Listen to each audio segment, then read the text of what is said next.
Contratos. Certamente você que é empresário tem aí uma gama de contratos que já estão celebrados, que estão em andamento, mas que vão ser impactados diretamente por essa restrição que a gente tem nesse cenário de coronavírus. E aí, será que esses contratos continuam tendo mesmo a força obrigatória? Com certeza, o contrato precisa ser cumprido fielmente pelas partes. Caso contrário, qual seria a segurança de celebrá-lo? Mas, por outro lado, eu não posso admitir a ideia de que se eu assinei um contrato e me obriguei perante outra pessoa, eu sou obrigado a cumprir as minhas obrigações, mesmo que para isso, vamos falar de forma exagerada, eu tenho que morrer. Claro que não. Óbvio que, quando as partes celebram um contrato, elas celebram num determinado contexto, num determinado cenário. E é com base nesse cenário que elas fazem análises de vantagens e desvantagens. Um exemplo bobo. Você celebraria um contrato hoje de locação comercial por 5 anos, caso você soubesse que a sua empresa iria à falência daqui a um ano? Um exemplo, obviamente, hipotético? Claro que não. Você não celebraria esse contrato porque você, tendo em conta o cenário, não ajustaria daquela forma. Então, toda análise contratual ela parte de um cenário.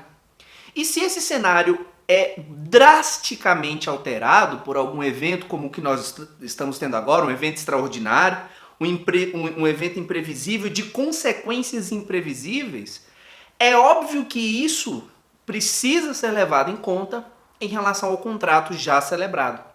Aí é que a gente está falando de revisão contratual.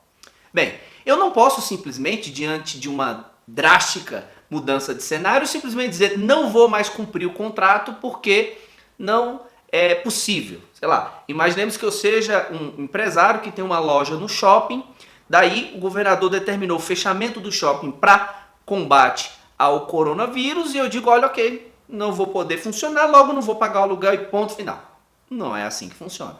Se há uma circunstância que gera para mim o que a gente no direito costuma chamar de onerosidade excessiva, em que uma das partes vai ter obrigações muito além da outra, se eu tenho essa onerosidade excessiva, o que eu preciso fazer é buscar a revisão do meu contrato. E isso não faço simplesmente me negando a cumprir minhas obrigações. Não, eu tenho basicamente 2 caminhos para fazer a revisão de um contrato. O primeiro caminho é sempre aquele mais recomendado, porque é o mais rápido, é o que tende a ser menos caro e é aquele que geralmente vai produzir a melhor utilidade para as partes, que é a via do consenso. É a revisão amigável do contrato. São as partes que entendem que o cenário mudou, entendem que já não vão mais conseguir ganhar na medida que ganhariam no primeiro cenário e que diante desse segundo cenário resolvem adotar um meio termo para minimizar os seus prejuízos. Essa é a revisão amigável do contrato. Uma vez feita essa revisão, celebra-se um novo acordo que substitui o anterior, fica tudo certo. Agora, infelizmente, nem sempre as partes conseguem chegar a esse momento de consenso. Daí surge a necessidade de trazer um terceiro para decidir aquele conflito. Nós temos nesse contexto a arbitragem, a mediação, que são soluções alternativas de controvérsia, que aos poucos vem ganhando espaço no Brasil. Mas temos a terceira via, que é aquela que já se usa tradicionalmente, que é a do Poder Judiciário. Bem, quando se trata de discutir um contrato na justiça, a gente precisa entender que, primeiro, em geral, é algo demorado. E muitas vezes não é possível aguardar tanto aquela demora. Óbvio que no contexto do processo judicial é possível um pedido de antecipação de tutela, um pedido de liminar. Mas se essa liminar for indeferida, a chance de aquele caso ser decidido rapidamente é muito pequena. Então, esse é um ponto a ser levado em conta no processo judicial. E segundo, a imprevisibilidade da decisão. Porque o fato de o juiz de uma vara aqui decidir de uma determinada forma, não obriga o juiz da outra vara aqui decidir da mesma forma. Ou seja, o entendimento de um juiz não obriga o entendimento de outro juiz. Cada juiz tem aquele chamado livre convencimento. Então, muitas vezes você tem decisões muito díspares em situações semelhantes. Você vê uma pessoa entrou com uma ação judicial, obteve uma liminar num caso, você pensa, ok, eu vou entrar e também eu vou ganhar. E muitas vezes aquela ação é distribuída para outro juiz que acaba não tendo aquele mesmo entendimento e indefere o seu pedido. Então é preciso que você tenha em conta que quando se leva um conflito ao Poder Judiciário, de fato você não sabe exatamente qual vai ser o desfecho, ok? Maravilha. Tendo esse cenário em conta, o que é preciso você fazer no contexto judicial? É analisar cenários.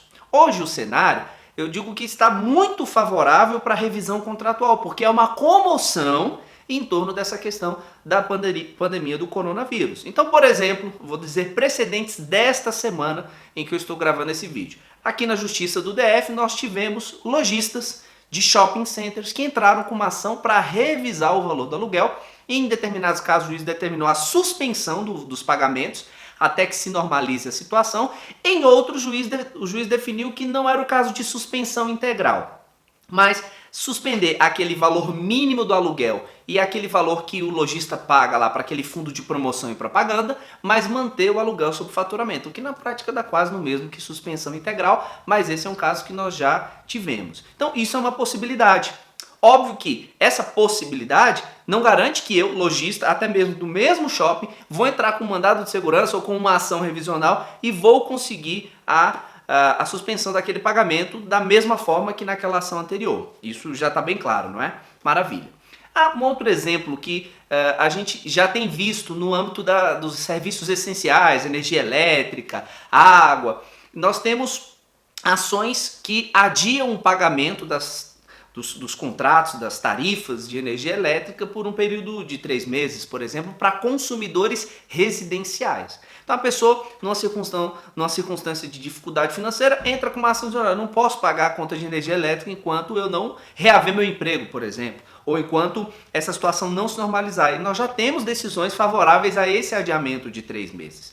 Lógico que, uma vez aplicado esse entendimento no contexto de uma locação de uma prestação de serviço residencial para particular, também há chance disso acontecer no contexto de uma empresa que esteja numa situação financeira muito difícil e consiga demonstrar isso no processo, requerer a suspensão de um pagamento de energia elétrica. E aí, até nesse contexto, me parece que já há companhias de energia elétrica em âmbito estadual que já estão voluntariamente dando essa oportunidade para aqueles que se encontram em dificuldade de ter um que a gente chama diferimento do pagamento, ou seja, paga-se dali a um tempo, não se paga agora aquela tarifa de energia elétrica. Enfim, eu estou dando só exemplos para você perceber que há um cenário favorável para esse tipo de questão. Só um bônus aqui. Do ponto de vista tributário, a gente também tem visto isso. Por exemplo, decisões no âmbito da Justiça Federal em São Paulo e até mesmo aqui em Brasília, suspendendo por 3 meses o pagamento de impostos. Óbvio que para microempresas e empresas de pequeno porte incluídas no Simples Nacional, o próprio governo já deu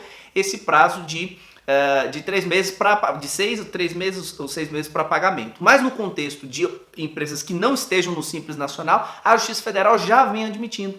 Porém, demonstrando que isso é imprevisível, há também um precedente da Vara Federal de Niterói, que eu tive acesso, em que foi negada a liminar para uma empresa que buscava o adiamento do pagamento dos seus tributos. Enfim, onde eu quero que de fato a gente possa chegar aqui nesse vídeo é que nós temos boas possibilidades, que você aí, empresário, não é obrigado a simplesmente acreditar naquela ideia de que se eu assinei o contrato eu sou obrigado a cumpri-lo, não importa o que aconteça. Isso não é verdade. Você pode questionar o contrato, até mesmo judicialmente, e que há saídas, há alternativas e soluções para esse cenário difícil em que nós estamos vivendo, tá? Eu espero que você tenha gostado do vídeo. Se você não é inscrito no canal, clica aqui, clica lá no sininho para você receber a notificação em tempo real assim que a gente publicar novos vídeos. Se você tem algum assunto que gostaria de ver comentado aqui no canal, deixa seu comentário aqui embaixo, eu vou ter o maior prazer de ler e preparar um vídeo para poder te ajudar, porque o nosso objetivo aqui de fato é conseguirmos difundir esse conhecimento para que essa travessia desse mar revolto se dê com o mínimo de danos possível, tá bom? Então é isso, eu vou ficando por aqui até o nosso próximo vídeo em que eu vou comentar as medidas que o governo já está adotando em socorro aos empresários do nosso país. Fica aí na expectativa que em breve virá esse vídeo. Abraços efusivos, até a próxima.